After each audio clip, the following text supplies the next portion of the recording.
Good morning and welcome to NeoConnect 2020.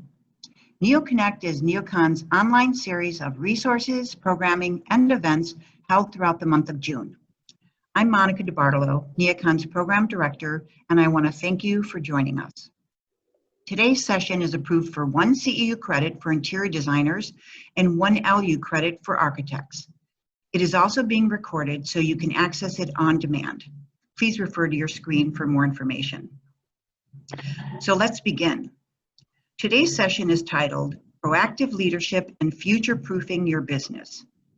One of the greatest challenges facing any principal is to proactively plan, improve, and evolve, especially when business is good and your team is busy. Today's industry expert will share practical ways to help you better prepare, protect, and future-proof your business to capitalize on whatever comes next. Our speaker, David Solomon, is the founder and managing principal of Solomon Coyle, LLC in Bluffton, South Carolina. He provides leadership and strategic vision for the firm's 5 major areas of service: research, consulting, education, peer groups, and operational analytics and performance. Joining him is Paul Holland, also a principal at Solomon Coyle. And now, I'm delighted to turn the program over to David Solomon.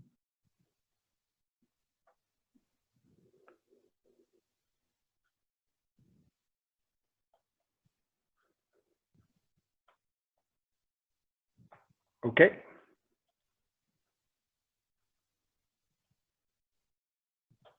You guys can see my screen okay? We can. Okay, great. Good morning, everyone, and thank you for joining us today. When we first put this session together, we never believed that it would be so prophetic in the sense that this was a program we were looking to do at NeoCon this year.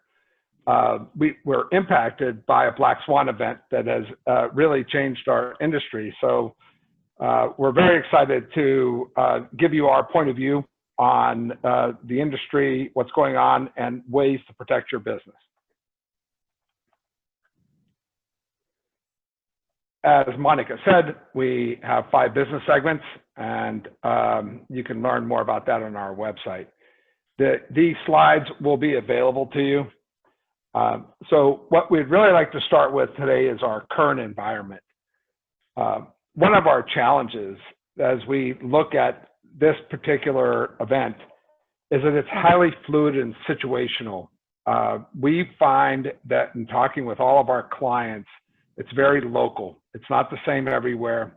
As you can see, as each state is trying to come out of their sequestering, it is a little bit different every place we go to. It's also regional in a sense, where we are talking to the people on the coast. They're still shut down to some extent. The central part of the country is a little bit more active. Disaster relief programs are active and they are being well taken advantage of. And just today, they are talking about another round of programs coming out because they believe that this is going to take a little bit longer for the full recovery to take place. And as we look forward into the coming weeks, we got to really keep track at how long this disruption is going to take place. We need to look at, as people are starting to go back into society, we're starting to see a rise of cases, and we don't really know exactly how that's going to impact everyone. But we do know that there will be a recovery. We do have to go back to work, or our society as we know it will really just change forever. Yeah. Good questions. When we think about this and where we are in business and how to go about planning and what opportunities that we see in the future, we really need to just ask questions, and everybody has them. What questions are your customers asking about right now? Because in a way, that's what we really need to be able to solve. Our future really depends on us being able to meet our customers' needs. But it's beyond customers. If you're a dealer, it's, what's the A&D thinking? If you're the A&D community, not only your customers, but the real estate community, your peers, What are your vendors saying? Even your friends in a social setting. You know, we go out, we are meeting with people. They too are business people and are experiencing different reactions as we kind of go along and move forward. I think it's really important to stay aware, continue to listen. Yeah. You know, we often will talk about how we need to be students of our industry and students of everything that's going on. I think now more than ever, it's really important to listen. This was a study that was recently done by the Conference Board, and they were really looking at the future of work post-COVID-19. 55% of the respondents actually expect their revenues to go back to levels pre-COVID within 12 months. That's a pretty aggressive return, and we really think that there's a real opportunity in that. And so are we actually prepared to make those adjustments? You know, when we looked at their 5 most significant changes that they think will happen to the workplace, the number 1 of this was our way of working to include a lot more remote work, virtual work. It's interesting, Gensler just recently did a study, and surprisingly how small a number in the teens of people that actually want to work at home full time. You know, we're social beings. People want to get back into an environment where they can thrive off of each other. Businesses will be looking at their disaster recovery and scenario planning events. Scenario planning will play a key role in helping you decide how you're going to get from where you are today to how you're going to evolve into the future. Clearly, and this is something that's dear and near to everybody in our industry, is, how is the office space going to design going to change, and what opportunities does that create? There's a real prioritization on employee health and safety and making people feel very comfortable about going back to work. You know, our HR policies will change. There were a lot of companies that were very adamant about wanting to have people work all the time. This has forced them to create flexibility for their staff. You know, people will work from home. People will have much more flexibility in the way they choose to work and how they will work. And then always, focusing on employee engagement and the experience that our employees have. But that also extends to our customers as well. How do we engage and work with our customers? This is a source from the Brookings Institute, and it's really looking at the different options that are available, that are being studied for how this recovery will take place and what is the shape of the recovery. And there's been an awful lot of talk about a V-shaped recovery where GDP fell rapidly. You know, it looks like it's going to pop back up. The slower recovery is that long, droopy aspect. I personally view more towards the swoosh type of thing. I think we're going to have a bit of a V recovery, but I think, our industry, particularly the furniture industry, where we specialize in, has a tendency to lag GDP by about 12 to 18 months. The A&D community is out in front of GDP because you guys are actually doing the projects that the furniture folks really work towards. So, we don't necessarily see these other options based on the information that we're getting from the economists that we listen to and pay attention to. One of these economists that we really look at, and these guys have been a pretty remarkable record of predicting the future of the economy, is ITR. They're based out of, is it Cincinnati, Paul, or Columbus? Yeah, they're actually in the Northeast, Northeast? Yeah. Okay. These guys are really smart guys. They've had a really long historical trend. They see that 2020 is going to be a really bad year all the way through the end, though they expect us to start to, climb out of this in the last 2 quarters and then in the first quarter of 2021. But they're also looking at 2021 being a real growth year. So, a lot of business activity, we're going to be coming out of it. In 2022, it's going to slower growth, but it's not going to become negative growth. It's going to be still continued growth, but not at the same rate as we are in 2021, which is very promising when we look at our industry in the future for where we all stand.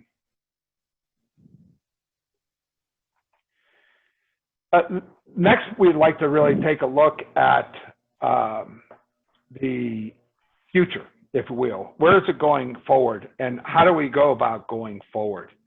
And well, we're going to look at leadership. We're going to look at assembling your team, forecasting, protecting liquidity, and spend a little bit of time on clients.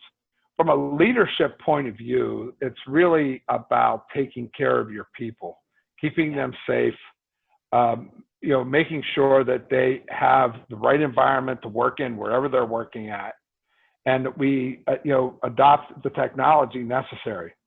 You can't over communicate, and you got to have a really positive attitude. And some of the things that you could do from a best practice point of view is communicate often, make sure that they understand that you're committed and staying in the game. You need to watch out for those people that are kind of doubting Thomases that could really drain energy from the rest of the organization. We have to be really positive, and your actions are very visible to all of your employees. Stay in touch, stay out in front, be committed. As a leader, you need to go forward.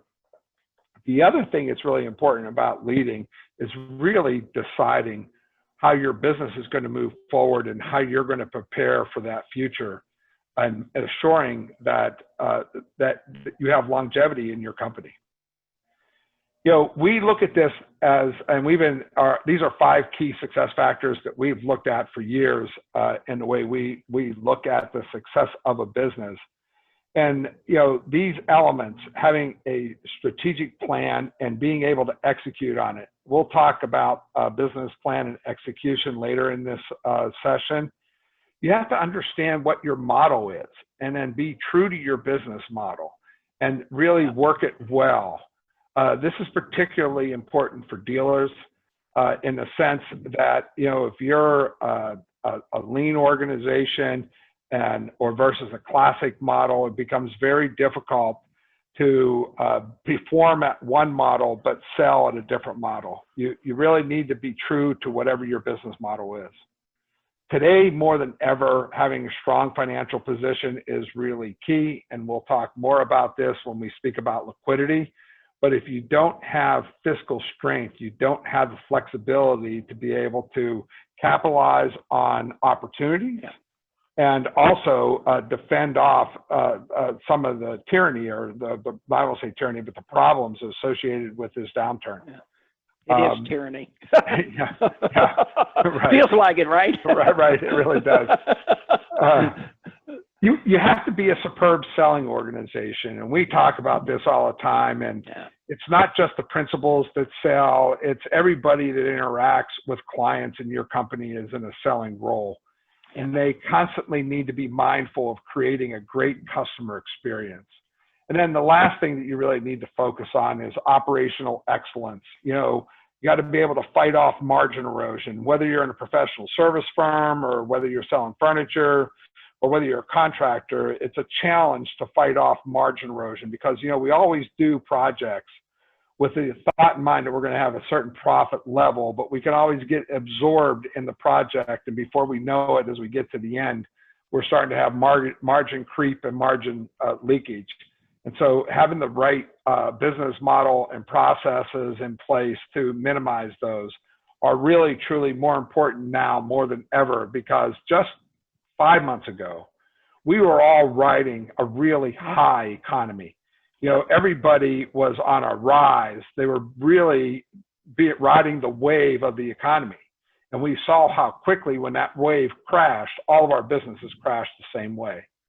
So, now we're at the bottom of that, and hopefully we're coming out of the bottom and starting to move back up to, surfing again. We think it's really important that you have a team. You want to have the principals involved with your planning team.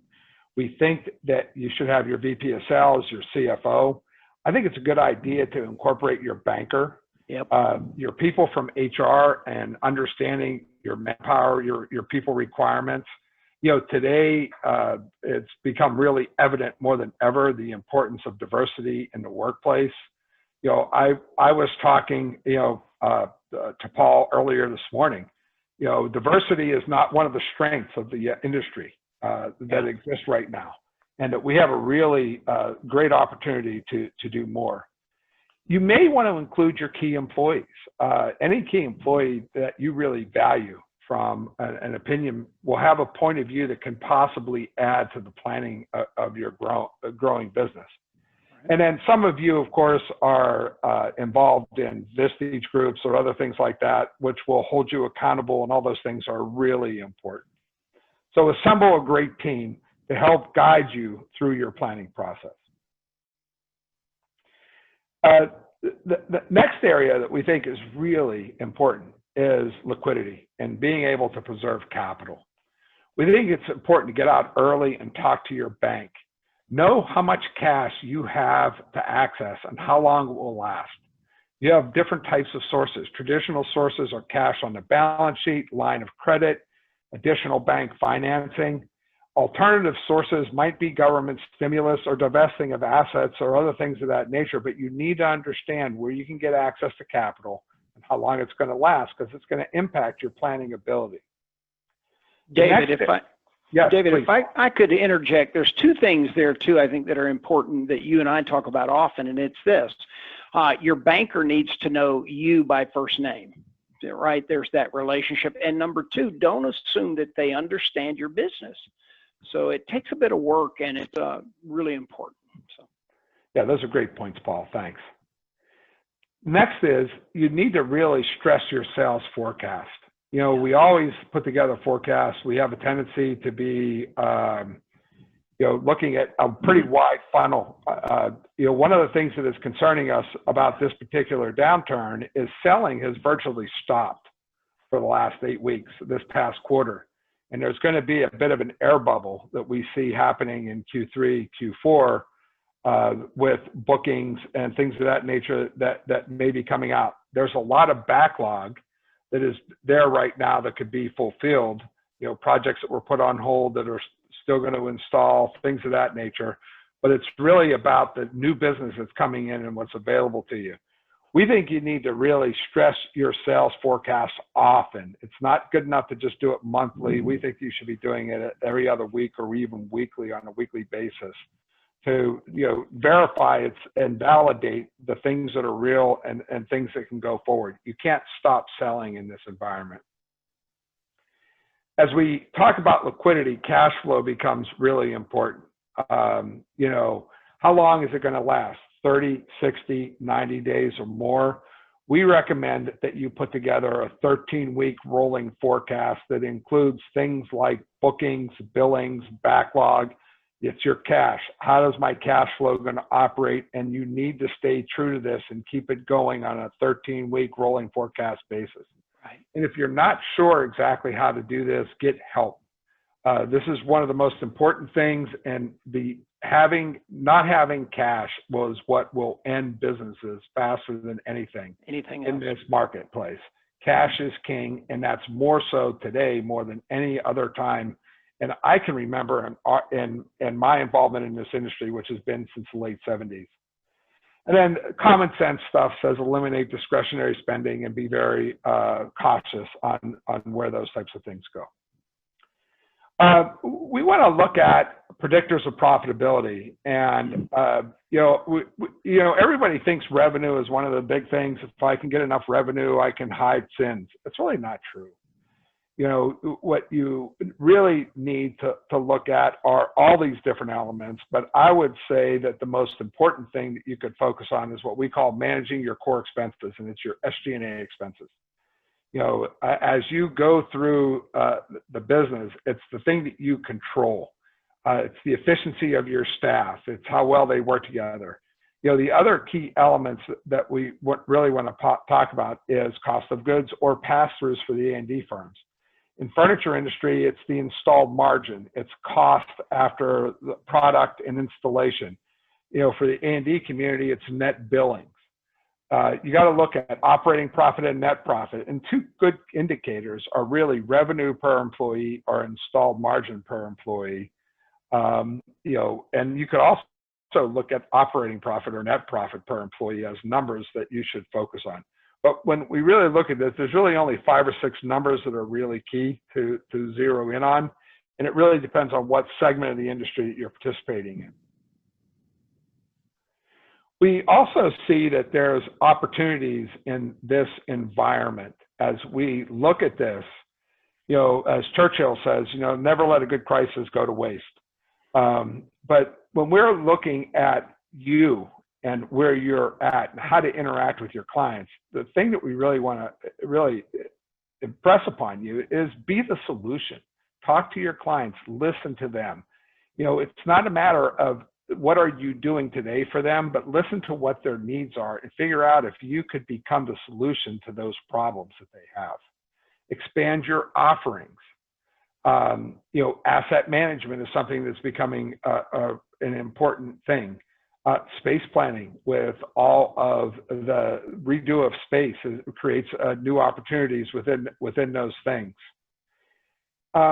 Another thing we think is really important is to be a facilitator of conversations of cross-customer groups, not just conversation with your customer, but bring customers together from different places and let them talk about what they are feeling, what they're experiencing, how are they coping with bringing people back to work and the things that they're doing.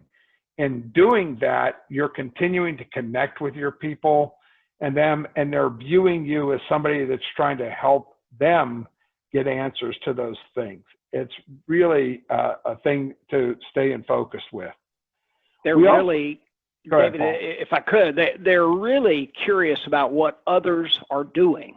We all bring expertise right to the table, but they're really curious about what other people are doing because everybody is somewhere, right? And somewhere different, so. Yeah, a great point. The other is be a student of the workplace ecosystem. Here's what we know. Wherever work is going to take place, we need to figure out how we can impact that. And we also need to be able to be prepared to support employees wherever they work. And, what's interesting is a lot of homes weren't ready for this to take place. And people weren't really set up to have a workplace. I think that's one of the reasons why the younger generations are having a really difficult time because they just don't have the space in the place that they live to effectively work. And then lastly, you have to embrace digital transformation. We now more than ever, we have to be able to leverage technology as we move forward. Well, the next part of what we want to focus on is really business planning. This becomes a really critical component. And what we're going to go over here are why plans fail, elements of a good plan, implementation, and expecting results. As we think about why plans fail, oftentimes plans are not actionable. They end up becoming a book. They get put on a shelf. Yeah. They're, not really put in place. There's no accountability. It's an exercise that you feel like you have to go through on a regular basis. But what's important is that you don't get too aggressive, that you stay fairly realistic in your plans. You don't want there to be too much detail. That'll actually fall out in the implementation process. But you need to have enough action and defined goals to be able to move towards. Poor planning processes. Planning actually requires advanced work, facilitation, things of that nature, which we'll be talking about, but you got to have a good process. The other thing is sometimes it's just not that dynamic. You lack accountability for implementation. Like there has to be accountability throughout all the people that are involved in the planning process. And you need to properly communicate your plans to your stakeholders as you go out there, not just the people at the planning session. On an ongoing basis. Yes. Yes. Right? Just got to continue. Now, let's look at the elements of a good plan. advanced work and good facilitation, it makes a lot of sense to bring in a facilitator, somebody that you have faith in, that will also challenge your thinking a little bit, and the process is really important. We believe in a simple one-page format. If you get too involved and too heavily into a plan, it becomes really difficult to action. And a good plan has to have a certain amount of content. So we'd like to kind of go into those particular elements. And, one of the first things we need to do is have a real clear vision. To us, a vision is, where do you want to be at some future point in time? It could be a revenue goal. It could be a succession strategy. It could be a diversification model. It can go to a different areas of where the business lies. It's also really good to identify your purpose. It could be as selfish as, I want to make as much possible money as I possibly can as the owner of the business. And on the other hand, it could be a purpose that is much more community-based, where you're actually trying to serve a group of people, or you want to strive to achieve some value outside of just your business itself. It's equally important to identify what your unique selling proposition is. We hear so many people talk about, well, we are the best at this. Really? Are you really the best at this? Try to figure out what makes you different and what is unique about your particular business, and make sure that not only are you comfortable with your unique selling proposition, but the people in your organization understand what that is and that they can equally articulate that. A good plan will have thumbnail financial goals. It doesn't need to have a very detailed block. No. It could have revenue targets. It can have balance sheet goals. You can have goals set for operating profit or net profit, depending on how you're particularly measuring your business. You may want to have a margin goal if you're in the furniture business as to where you're at. You need to just set a goal, and these goals become more short-term in nature. Like, next year, what are my goals for these financial targets that I want to hit? So we've gone from a longer-term vision to a shorter-term financial goal for next year. And then what comes out of that is what do we need to do to achieve these goals, and to start also working on helping you get to your vision. And normally that'll come in the format of strategic initiatives. There could be one around meeting our sales objective. There could be an operational objective. It depends on where you need to be in your business. But strategic initiatives are kind of the guiding principles that you're moving towards. The interesting thing about a business plan is it's not an activity that starts. You'll come through this and you'll work on a strategic initiative, and then each strategic initiative will have some tactics that support that. And then as you achieve that strategic initiative, your planning process will continue to evolve, whether it be on a quarterly or semi-annual basis, and you may pick up a new initiative to add into this. And planning really starts to become part of the cycle of running your business. It's not just an annual event, but a regular activity that goes on. Yes, Paul. I was just going to say, can you comment on why limiting the number of strategic initiatives is so powerful? Yeah, a good point. The main reason why is you can't work on too many things at one time. No. You've got to stay focused on the business at hand. I would even argue it's like an 80-20 rule, right? You got to put 80% of your energy on just staying in business and focused on what you want to do, and then a portion of that on your strategic initiatives. And there's only so much bandwidth that you have, right. Case in point. So you need to really focus on what are those things that are truly going to impact our business in a positive way and have the most impact on it, and how do we move through those and keep it going. The other thing is, we'll be talking about this in the implementation section, but you got to do your job, but you also have to work on this, especially if you're part of the management team, to move the business forward. So, and it's okay to change those strategic initiatives midstream if needed, right? I mean, that's exactly right. As an example, last year, number one issue was a war on talent. Today, we have totally different issues related to people, if people is a strategic initiative, right? Yeah, that's a great example, Paul. And case in point, when COVID hit us, whatever your strategy was, shifted and changed dramatically. Time, right? Yeah. So you need to be able to be pivot. You need to be able to pivot agile in your thinking, and you can't get so myopic or so narrowly focused that you're not able to adjust. So in implementation, we think you really need to be able to articulate it often and deep throughout your organization. So once you have your plan in place, we really recommend that you take time and share it with your staff and all of your people.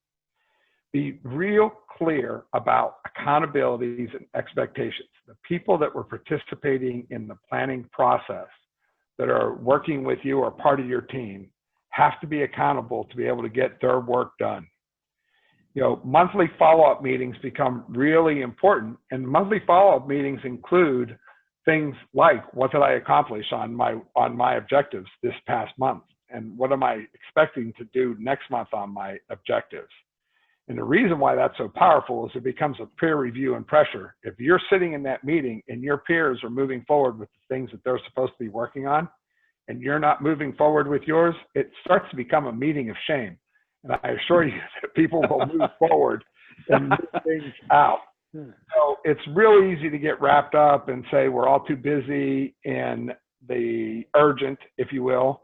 But the reality is you still have to move the business forward. You still have to work on it. That's why you're in management. That's why you're leading your organization, is so that you can continue to move things forward.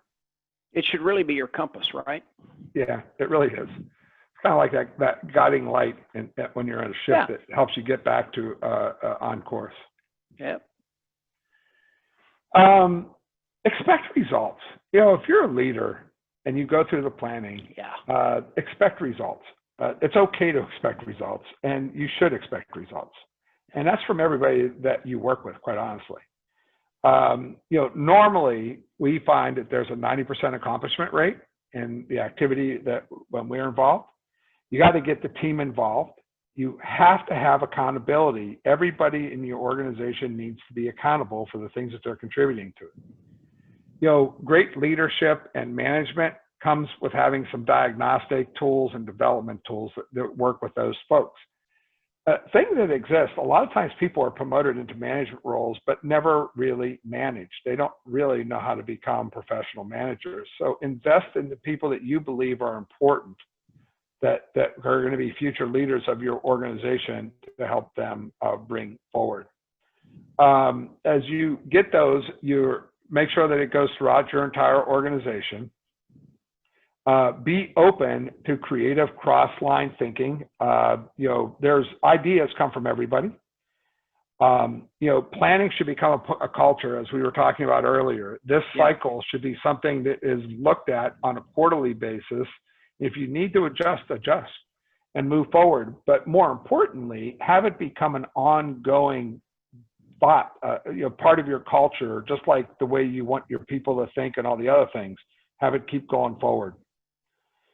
You know, you always want to be ahead of the game, and it's so much better to be out front and be active than to be reactive. When you have to become reactive, you're always chasing things and you're always trying to catch up and react. So, you know, stay out in front of your plan, and you will always have to react to things, but we don't want that to be our culture. And then the end result that will be the best is that there will be organizational confidence in the leadership of the organization, because they understand the business, they understand where we're going, what we're doing, and it will continue to go forward. And they understand that when you as the leader commit to a direction, that it's going to happen. It's not like tomorrow we'll forget it, right? It's going to go forward. And it's better off. And David, what I find, and I'm sure you do too, is it's almost better off to go in, to be proactive into a direction, adjust or change as needed, than just stay in that reactive. And then people are like, whatever way the wind blows, right? That's where we're headed. And that's not where you want to be. So, well, the other thing that oftentimes happens is people will change for a little while, and then they'll go back to the way it was. Right. Right. And then that's when your people Yes. really become, disengaged with the leadership Yes. of the organization. Yes. So if you're changing and you're moving forward, just because there was a bump along the way doesn't mean you have to go back to the old ways because it was comfortable. Right. Right. Be true to your compass. Yeah. Just kind of a few final thoughts from our perspective. Lead, get out in front. Be the leader of your organization. As experts, and a lot of us are experts in our fields. But you have to always be willing to learn. We constantly are challenging ourselves to learn and move forward. Today, more than ever, I think liquidity is one of the most important things in business. When we do consulting work with our clients, we're looking at their ability to be able to, fund their business and, more importantly, invest in future opportunities. If you don't have capital, it becomes very difficult, especially in trying times like this. And plan, step out in front, always be looking ahead as to where you're going. There's always the place you want to get to, if you will, and move forward. I know that people in my organization will accuse me of always looking at too many things too far out in advance. I want to come back to questions. All right, we've got questions, and yeah. So let's take them on, and I'm gonna do them in order. We waited to the end to do questions, and so we may backtrack a bit, but that's all right. First question is, what are your thoughts on flexibility beyond just HR policies, but using flexibility to enable solutions like interior products, as an example, to enable user options? So it's beyond just flexibility of where we can work, but how to, in the physicality, with products. David, what are your thoughts on creating flexibility in the workplace environment? Well, I think, and Paul, you may have an opinion on this as well. There's a lot of different ways that we can have more flexibility, and I would even argue that the products that have been coming out to be used in collaborative spaces and things of that nature were really designed specifically to do those types of things, because they're mobile. They were meant for people to be able to just pick them up and move them around. What's interesting today with COVID and some of the restrictions of COVID, with social distancing and some of the other things that we're trying to plan into the space, I still see that people are going to need to have some of that opportunity to be able to make their space their own. Yeah, I think that's really good. I think one of the greatest flexibility enabling solutions has been technology, right? So there's this whole question around where we work and the question around how we work. And actually it's the how we work enabling the where we work, which is kind of interesting. So yeah, that's a great question. And I think that's the question our industry is going to be working on now for some time, because the rules we were playing with 5 months ago now are different things. It's going to be interesting to see how that goes. We've got a question here coming back to diversity, inclusion, that sort of thing. So David, what are your thoughts on how principals in firms can really enable racial equity, inclusion, accessibility, diversity? I mean, I think the question is, as an example, how can we have more designers, Black designers, in roles of sales leadership? So what are your thoughts on that? Well, I think that this is a real opportunity in our industry. Sales leadership, there's two things. I would say sales and sales leadership are two different things. If you are a if you are a good person and you have the right profile to be good at sales and have the ability to be able to network in the community and be able to, you know, and I think that there's a real good opportunity to go out there, but I think it should be based on your skill set and what that can do. I personally think that there's plenty of opportunity for minorities to participate in leadership roles in our industry. I would say that, Yeah. you know, I would say that historically our industry, I'll just say the truth, you know, we don't have a lot of diversity in our industry today.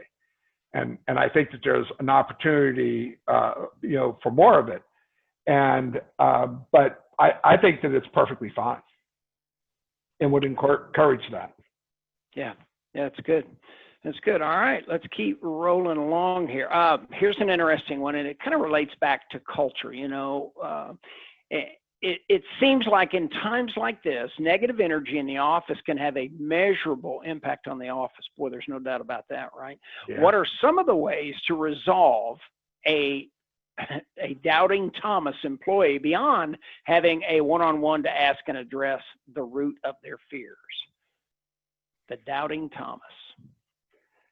I personally think that if you have a doubting Thomas, what you've said is the right way to address it. You have to get out in front, talk to them, because they're impacting the way other people are viewing the office space. And I think that your one-on-one conversation to really try to understand what's there and manage them within your space becomes really important. I will also say, and Paul, you may have a different point of view on this than I do. I will also say that I think it's important that if that doubting Thomas starts to become a cancer in your organization, you need to get rid of them. Yeah, I will add on to what you're saying there. The doubting Thomas is interesting, you know, because I think it's degree of doubting Thomas, right? The big thing, and you know, the question is beyond having just the one-on-one, right? It's to make sure that as a leader, you're communicating constantly. So this rhythm of communication is really about taking the unknown away to the best of your ability, or even saying, you know, we're not sure, but here's what we're thinking. Because where there's a vacuum of information, that's where that doubting Thomas gets sprouting and fertile and all of that. And to your point, David, when they move from being just the doubting Thomas, the one who is concerned and I have fears, to the toxic person, then that's a real issue. But the best, it's communication. It is consistent communication. Even when we're not clear of the answers, it's communicating, and that's the way to help that. Yeah. I love this next question. Do you have any recommendations on how to ensure the monthly meetings don't become meetings of shame? Yeah, that's a really great question, Megan, and thanks for that. The best way to do that is not to be over exuberant in the number of strategic initiatives that you're going to put forward to them. The other thing is set very low expectations at the beginning, right? It's going to be okay for people to come in and not have anything done in the first couple of months. Right. And what you'll start to do is you'll start to celebrate victories. And you know what happens is that you start to create an inertia and movement, and it moves forward. So at the beginning, it's okay, move it along, and I think celebrating victories is the best way to really not worry about it becoming a meeting of shame. Yeah, that's really good. Yeah, David, I think that's right. You know, people want to celebrate wins, and they can be small wins, and it's okay. I mean, what's really critical is just get people understanding that, hey, there's accountability. We're going to be talking about this. This isn't going to be pushed by the wayside. We're going to talk about it. Hey, and I got one step done on it. Yay. All right. Next step, next month. Here we go. So yeah, I think that's right on. Can you, I think that's all of our questions. Let me check again. Let me make sure, just let's don't go anywhere yet. There's a couple more there. No. Yeah, there is. Yeah. Okay.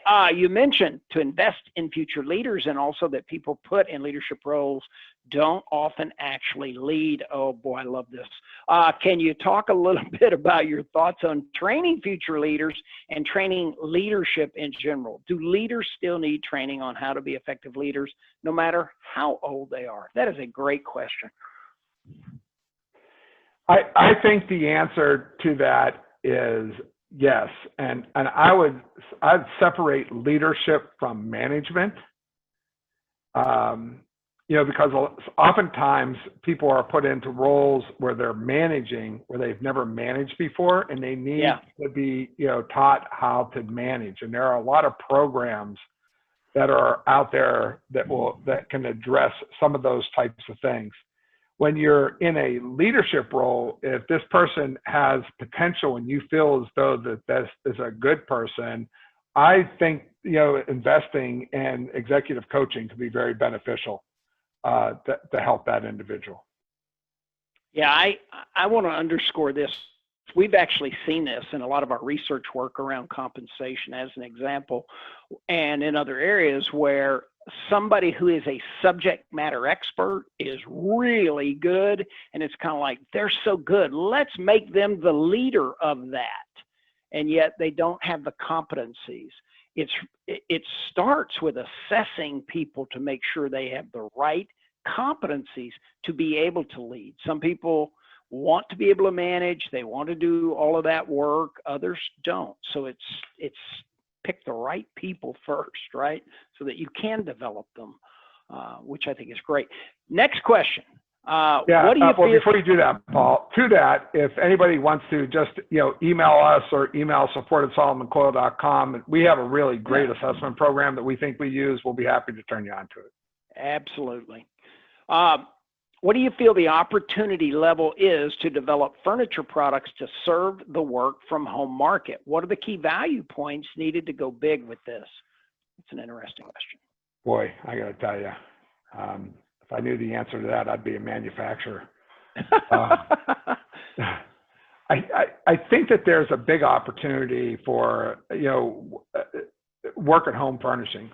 I also believe that you're going to see the home design change to accommodate a more workspace at home in the future as well.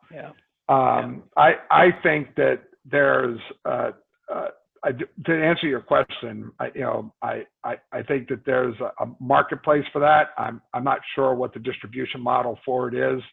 I believe it'll probably be an electronic online buy, similar to the way people buy a lot of stuff for their homes right now. Yeah, here's a question related to this, back to the people side. By the way, I love the fact people are asking about the work from home market.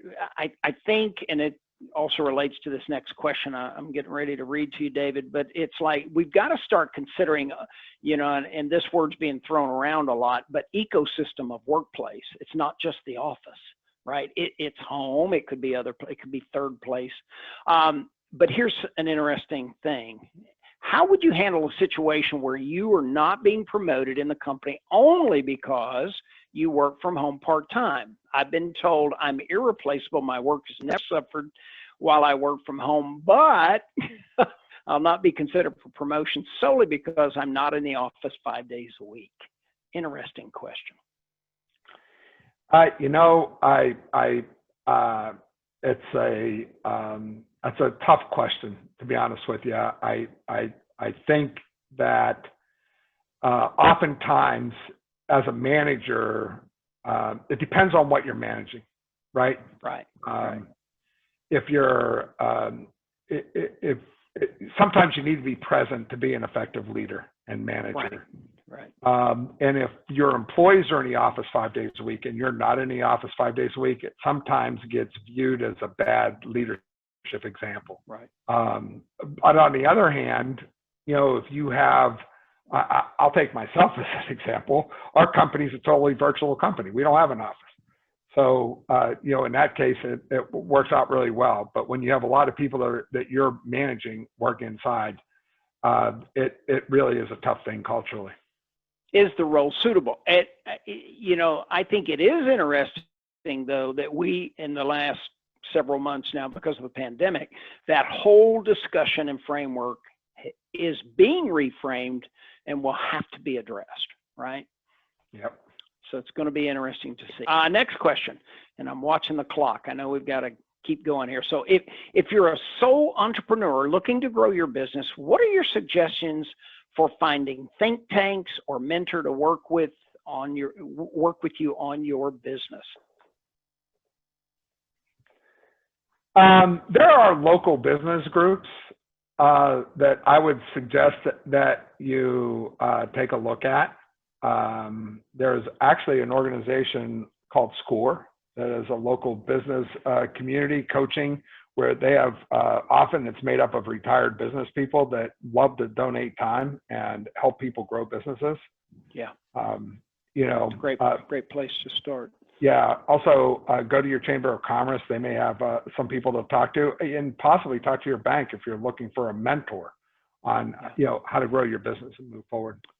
Some universities also have some really good stuff with MBA students that are willing to work and help and give ideas, which is really great. And David, if you'll advance the slide, they'll have our contact information, and you guys can always reach out to us and we can try to help and direct and comment. Yeah. Let's keep going because we've got several other questions. I think we're at our hour. Monica, do we need to stop? I think you have time for one more question. Okay, great. Thanks, Monica. All right.